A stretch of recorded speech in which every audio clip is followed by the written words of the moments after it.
Would you consider placenta encapsulation after giving birth?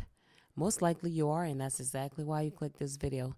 In part 1 of this video, I showed you how to properly and safely handle and process your placenta right from the comfort of your home. Most professionals charge $300 to $500 to encapsulate your placenta, but in my video, I'll show you how I did it and what works for me. Continue watching if you want to find out more. Hi guys, welcome back to my channel. This is part 2 of my placenta encapsulation process. Now, if you haven't seen part 1, that's fine. I have the link on the screen that you can click and watch to see how I got my placenta into this process. This video is basically going to be showing you how I dehydrate and blend up my placenta and put it into capsules for consumption. Okay, thank you so much for clicking the video, and let's get started. Once my placenta was fully dehydrated, I let it sit for a little bit because I didn't want to blend it right away.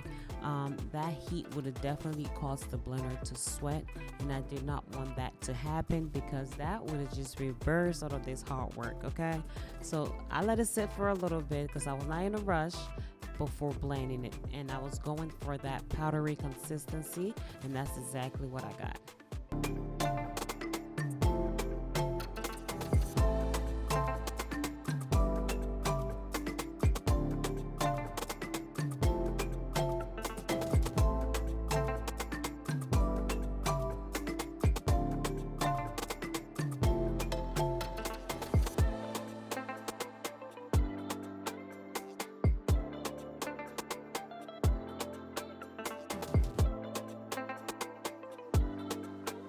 This next part is very optional. You do not have to do that. But like I said, I wanted that powdery flour consistency. So I definitely used my sifter and went ahead and separated the bigger chunks that did not get blended fully well away from the smoother one, if that makes sense. But you do not have to do this part. You can just go ahead and put in the capsule as it is because the capsule is big enough to hold that.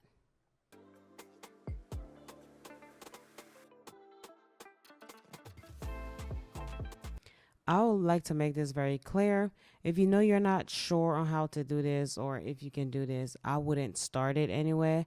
I'll just go ahead and sacrifice that $500 and get your placenta professionally done if you really truly want to take your placenta pills. I wouldn't do it if you're not ready to do it mentally because it's a process. Once you start, you cannot take shortcuts or try to rush through it. Because like I say, it's a very delicate task that you have to be very patient and you have to just take your time because it's not a rushing thing. You definitely want to make sure you're doing it the right way because once you take it and the placenta has been contaminated, you can definitely give yourself and your baby some type of infection. So be very careful, ladies.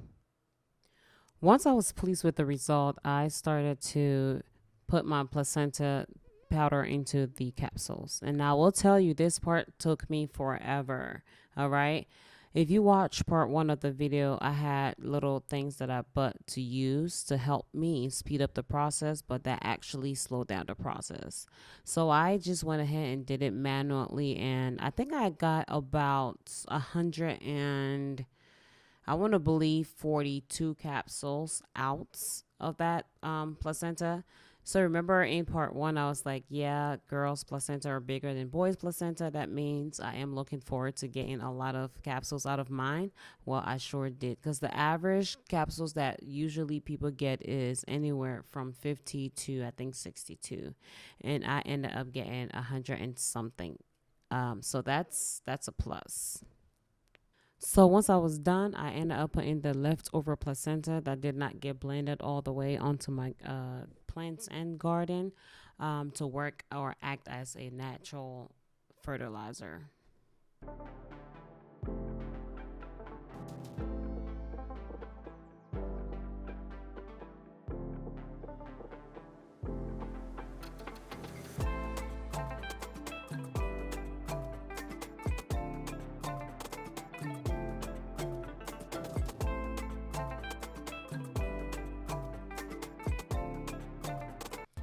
Okay guys, this is how the capsules came out. I hope you enjoy this video. If you do, let me know below.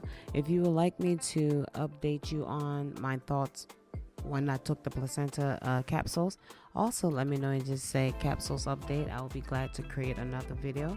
Once again, I appreciate you coming along and encapsulating my placenta with me. It was such a priceless experience, and I will not trade that for anything. It was something I've never done before, so the feeling, the experience was priceless. And I appreciate you guys coming along with me, and I will catch you guys in my next video. Bye.